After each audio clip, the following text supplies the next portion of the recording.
हमने पहले भी कथाओं में कहा, हर महीने शिवरात्रि आती है, प्रत्येक महीने शिवरात्रि पड़ती है, और प्रत्येक महीने की शिवरात्रि पर अगर आपसे बन सके, आप दुनिया में अगर आपके पास में लोग कहें कि ये बहुत गरीब व्यक्ति है, बहुत साधारण व्यक्ति है, इसके पास धन नहीं है, वैभव नहीं है, सत्ता नहीं है, इसके पास खुद का मकान नहीं है, इसके पास खुद की प्रॉपर्टी नहीं है, इसके पास खुद की दुकान नहीं है, दूसरे के यहाँ काम करता है, इसके पास कुछ भी नहीं है, हम उनसे कहेंगे 12 महीने शिवरात्रि आती है, 5 जगह पर चढ़ाई हुई बेलपत्र, आप एक वर्ष 12 शिवरात्रि का एक नियम ले लो, 5 जगह पर बेलपत्र समर्पित करना सीख जाओ।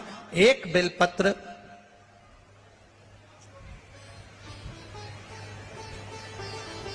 ये शिवलिंग, ये जलाधारी, बहुत ध्यान से देखना, ये चरण जहां से जल नीचे गिरता है, गणेश जी का स्थान, कार्तिकेय जी का स्थान, ये हस्तकमल, माता पार्वती जी का हाथ हस्तकमल, शिवलिंग, भगवान शंकर का स्थान। ऊपर से जो एक एक बूंद जल शिवलिंग के ऊपर गिर रहा है, शंकर भगवान की 5 बेटियां जया, विषहरा, शामरीबारी, दौतली, देव, बीच में जो एक मोटी सी लाइन है वो शंकर भगवान की छोटी लड़की, क्या नाम है? अशोक सुंदरी। ये पूरे शिवलिंग का वर्णन। 5 जगह पर बेलपत्र, 5 स्थान पर बेलपत्र, 12 महीने की शिवरात्रि। आप दूसरे के यहाँ काम कर रहे हो, नहीं है नौकरी, नहीं है काम, दूसरे के मकान में रह रहे हो, खुद का मकान भी नहीं, खुद का प्लाट भी नहीं, खुद की प्रॉपर्टी भी नहीं, बहुत संघर्ष की जिंदगी जी रहे हो, ठेला धका रहे, लॉरी चला रहे, गाड़ी चला रहे, ऑटो चला रहे, अपने लिए करने का प्रयास करना।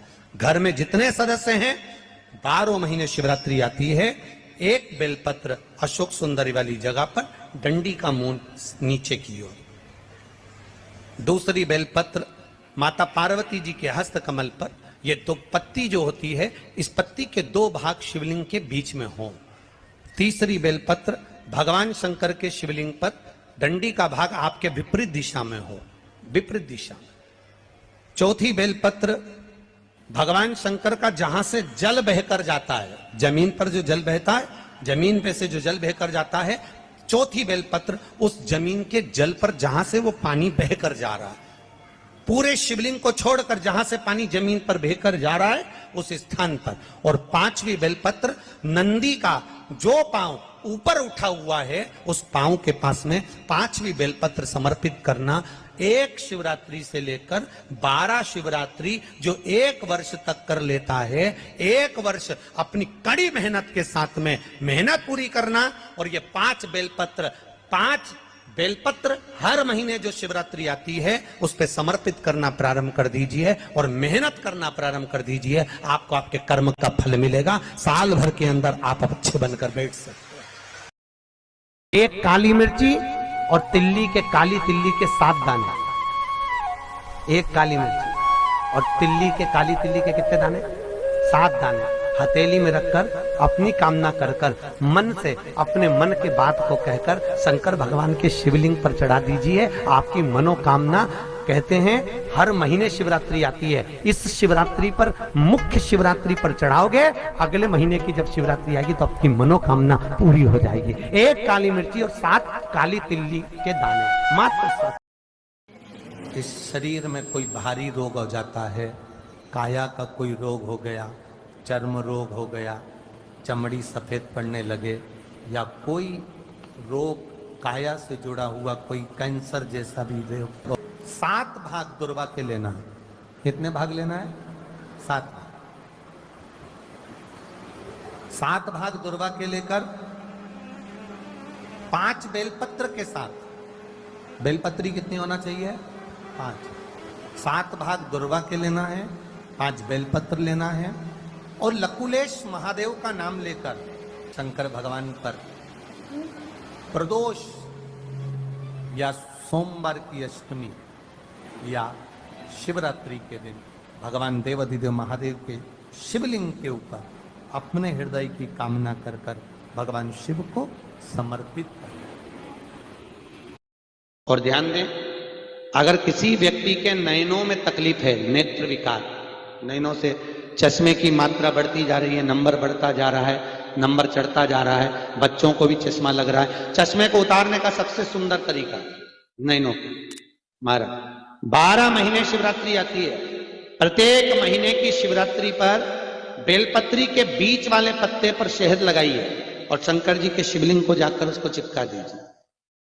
भगवान शंकर के मंदिर में उसको चिपकाकर श्री शिवाय नमस्तुभ्यम का स्मरण कर कर या लिंगायत अष्टक को पढ़कर, एक लिंगायत अष्टक आता है, आप लोग पढ़े होंगे। ब्रह्म मुरारी सुराजित लिंगम निर्मल भासित शोभित लिंगम ब्रह्म मुरारी सुराजित लिंगम निर्मल भासित शोभित लिंगम। शंकर का या तो श्री शिवाय नमस्तुभ्यम बोलकर या लिंगायत अष्टक को पढ़कर बेलपत्री पर शहद लगाकर शिव को चढ़ा दें, एक लिंगायत अष्टक का पाठ कर लें और उस बेलपत्र को निकाल लें, उसका शहद निकालकर सीसी में रखते जाएं। 12 महीने सीसी में उसको जमा करते जाएं और शहद को जिस दिन शिवरात्रि से आप लगाएं उसी दिन से नैनों में उसको काजल जैसा शहद लगाना चालू कर दें। शिवरात्रि का दिन है, हम तो एक शिवरात्रि के लिए नहीं भी कहते, हम तो हमेशा कहते हैं कि 12 महीने शिवरात्रि का महीना, 12 महीने में हर महीने एक शिवरात्रि आती है। प्रयास करा करो कि उस शिवरात्रि पर कम से कम हम रोज ना जा पाए तो शिवरात्रि पर शंकर के मंदिर तक जरूर जाएं, शिव का दर्शन जरूर करें और अपने जीवन को कृतार्थ जरूर करें। आप जितना स्मरण करें अपनी चित्तवृत्ति में, आप उतारिए उसको कथा में, आपका जीवन सार्थक होगा। 12 महीने शिवरात्रि आती है और शिवरात्रि के दिन रात्रि को 12 बजे शंकर भगवान पर एक धतूरा चढ़ा दो। क्या चढ़ाना है? जम के बोलिए जरा, धतूरा। ये शंकर भगवान को धतूरा चढ़ा दो। 12 बजे रात्रि को शिव जी पे धतूरा चढ़ाओ, आधे घंटे तक धतूरा चढ़े रहने दो और आप श्री शिवाय नमस्तुभ्यम का जाप करो। जिस शंकर जी पे धतूरा चढ़ाए उस मंदिर के बाहर बैठकर कौन सा मंत्र जपना है? श्री शिवाय नमस्तुभ्यम। फिर से बोलो, श्री शिवाय नमस्तुभ्यम। धतूरा चढ़ाकर श्री शिवाय नमस्तुभ्यम का स्मरण करिए। और जो दुकान नहीं चलती हो, घर में लक्ष्मी नहीं टिकती हो, खेत में फसल अच्छी नहीं आती हो, संपदा नहीं आ रही हो, बस उस धतूरे को लाल वस्त्र में बांधकर अपनी दुकान में, अपने व्यापार में, अपने घर में रात को 12:30 बजे उठाकर लाओ और 4 बजे के पहले उसको अपनी दुकान, व्यापार, व्यवसाय में उसको बांध दीजिए। और अगर जो जमीन फसल सही नहीं दे रही हो उस जमीन में ले जाकर गाड़ दीजिए। आपको जीवन में कभी तकलीफ नहीं भोगना पड़ेगी, लक्ष्मी बढ़ती चली जाएगी। जो व्यक्ति ज्यादा बीमार रहता हो, बहुत बीमारी उसको घेरे रहती हो, परेशान रह रहा हो, बीमारी बनी हुई है, तो बोर चढ़ाइए। बेर, क्या बोलते हैं यहाँ पर? बेर की बोर, वो खाने वाला बेर जो होता है, उस बेर को 7 बेर ले लो और 7 बेर को लेकर अपने ऊपर से घुमाकर शिवरात्रि की दोपहर के 12 बजे शंकर भगवान के शिवलिंग पर ले जाकर उस बेर को चढ़ा दीजिए। आपका धतूरे का जो पुष्प है उसको 2 जगह पर समर्पित किया जाता है, 2 जगह। एक धतूरे का पुष्प जहां भगवान शंकर का जल चढ़ाने जाते हो, पूजन करने जाते हो, स्मरण करने के लिए जाते हो, वहां अशोक सुंदरी वाली जगह पर धतूरे को, फूल को समर्पित किया जाए। एक दूसरे नंबर का धतूरे का जो फूल होता है, 2 फूल जब हम समर्पित करने जा रहे हैं तो एक अशोक सुंदरी वाली जगह पर फूल का जो मुख होता है,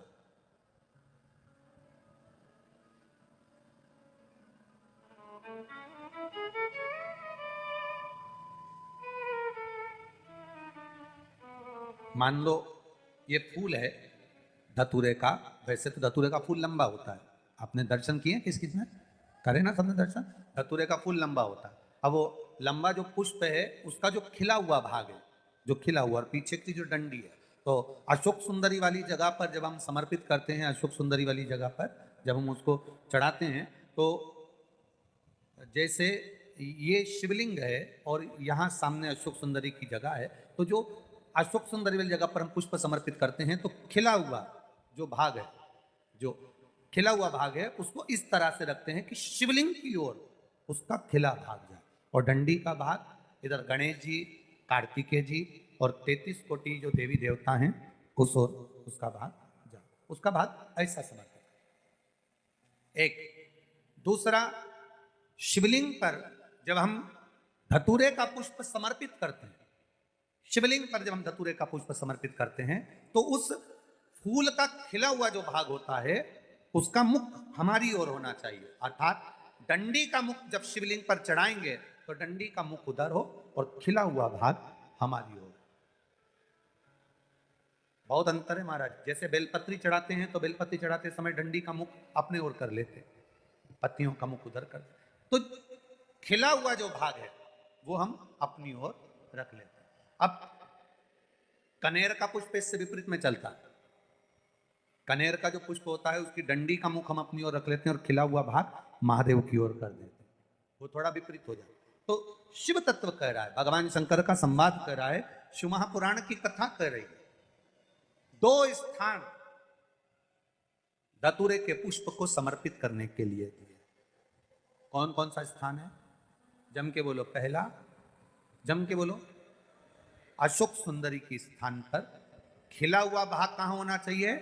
महादेव की और डंडी का भाग जहां 33 कोटि देवता हों, गणेश जी, कार्तिकेय हों, उस ओर। और दूसरा देवाधिदेव महादेव के शीश पर।